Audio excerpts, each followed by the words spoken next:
Над 1200 ученици од сите основни и средни училишта денеска на плоштадот Методи Андонов Ченто во Прилеп го направија македонското знаме со големина од 24 на 12 метри во чест на големиот национален празник 11 октомври. Оваа традиција започна во 2010 година, а се возобнови во 2023 по 5 годишна пауза.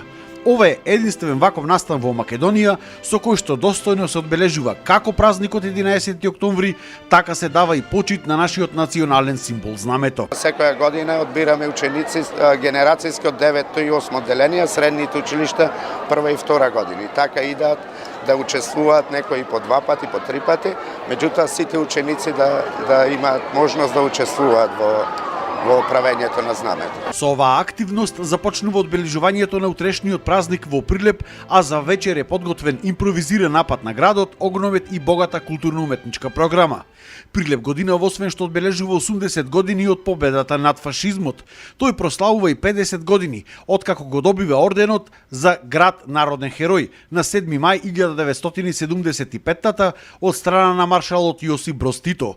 Куриозитет е тоа што само уште 7 други градови на ниво на тогашна Југославија покрај Прилеп го добиваат ова признание. Прилеп дал 650 жртви, дал 15 народни херои. Од прилика Прилеп имал 24.000 жители во тој период, а поред некоја статистика 8.000 имаме учесници во народно-ослободителната борба, или тоа во просек од прилика по секој трет. Тоа е една фрапантна бројка која зборува за херојството, за ангажманот и за учеството на Прилеп и прилепчани во народно-ослободителната борба.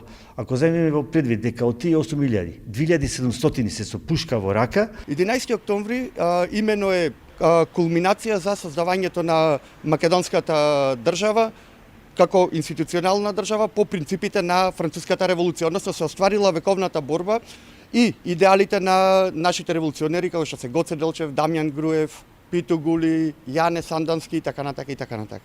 За утре е предвидено полагање на свежо цвеќе на високи државни делегации на спомениците на Методи Андонов Ченто, Кузма Јосифовски Питу и могилата на непобедените.